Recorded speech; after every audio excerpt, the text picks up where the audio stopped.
Hello दोस्तों, मैं रेमा श्रीवास्तव स्वागत करती हूँ आपके अपने चैनल आसान हिंदी में। आज हम लोग पढ़ेंगे रस के बारे में। तो चलिए रस को हम लोग पढ़ते हैं और रस को जानने की कोशिश करते हैं कि रस किसे कहते हैं साहित्य में।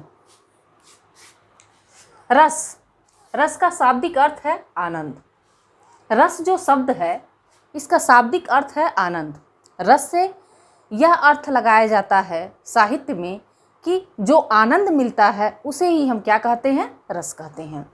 कोई भी कहानी पढ़ते हैं, कविता पढ़ते हैं, तो उसको पढ़ने के बाद जो आनंद महसूस होता है वही क्या है, रस है।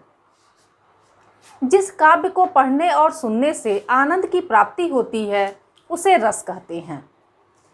रस शब्द का उल्लेख सर्वप्रथम हमें वेदों से प्राप्त होता है, जिसमें रस को सोम रस के अर्थ में लिया गया है।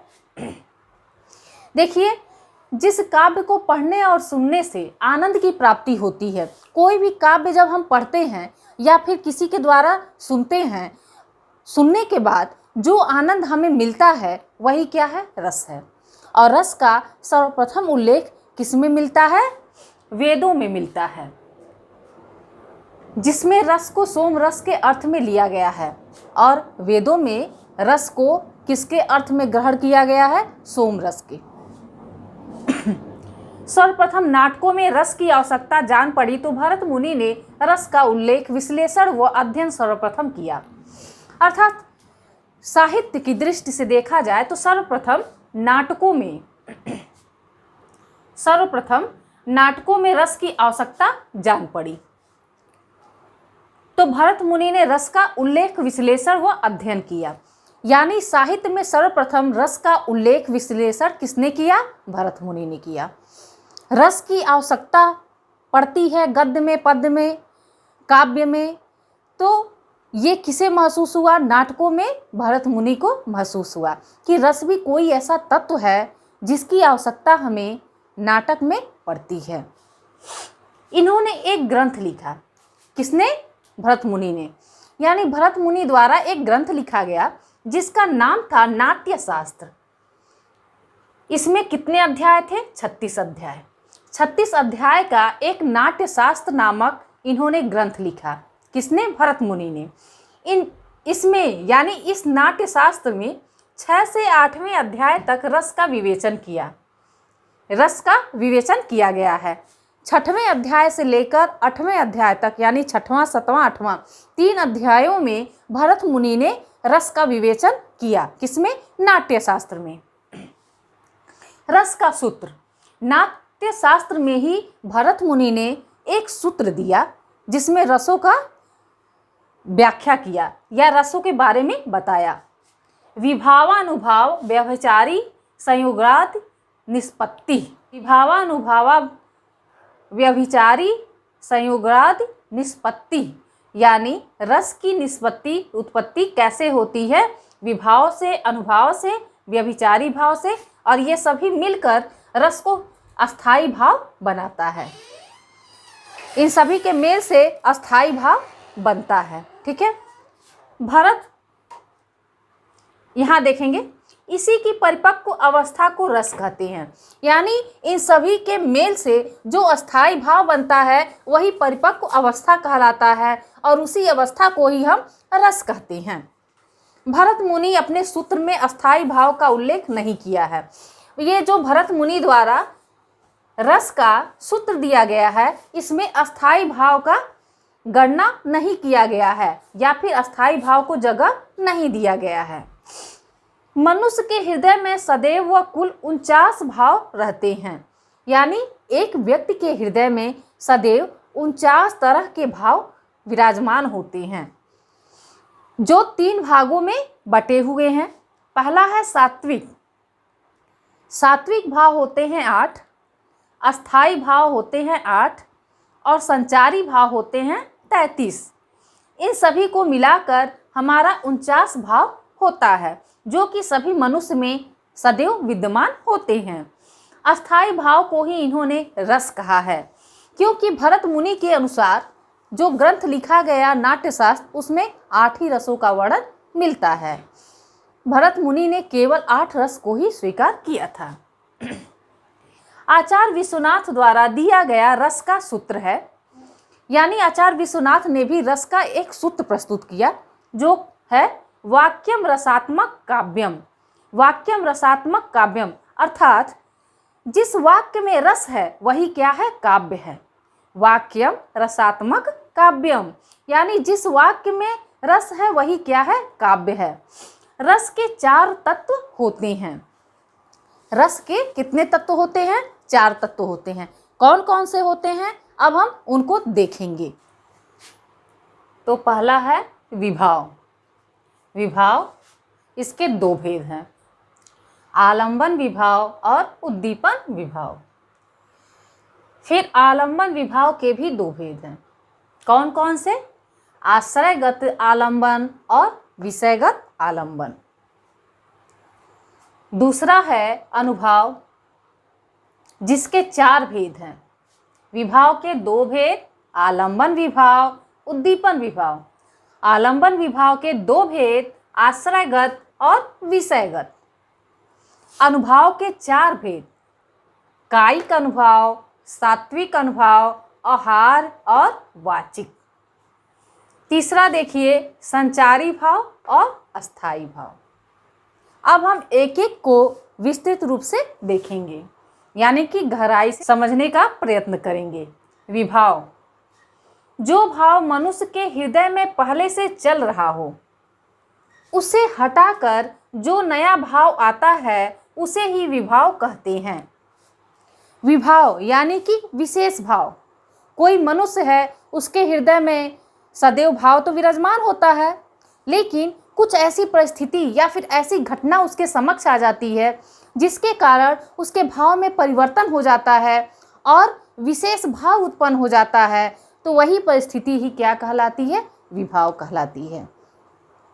उदाहरण के लिए एक व्यक्ति जा रहा होता है अपने काम पे, या फिर एक विद्यार्थी अपने स्कूल के लिए निकला। रास्ते में उसने देखा कि एक्सीडेंट हुआ है और किसी को बहुत ज़्यादा चोट लगा है।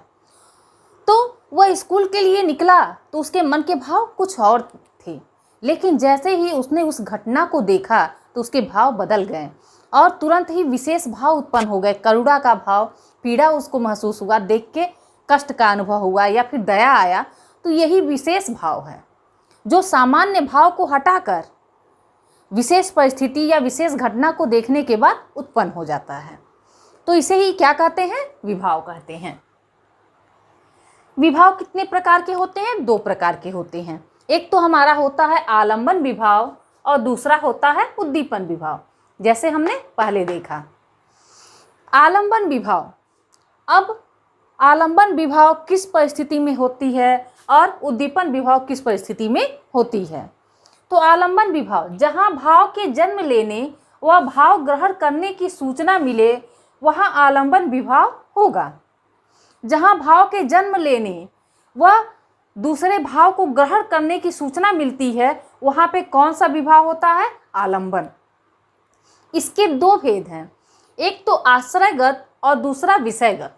आश्रयगत, जहाँ पर किसी के हृदय में भाव जन्मे और रहे वह व्यक्ति आश्रयगत आलंबन होगा।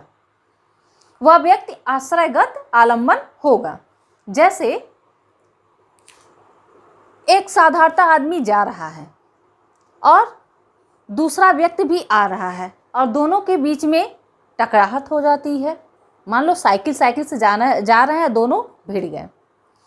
अब दोनों भिड़ गए तो एक ने तो इग्नोर करने के लिए सोचा चलो गलती से हम लड़ गए, लेकिन दूसरा क्या हुआ, गुस्सा करके 2-4 थप्पड़ जड़ दिया। अब जब 2-4 थप्पड़ वह जड़ दिया तो पहला व्यक्ति भी और उग्र हो गया, वह और ज़्यादा मार दिया। 2-4 की जगह पे 8-10 जड़ दिया।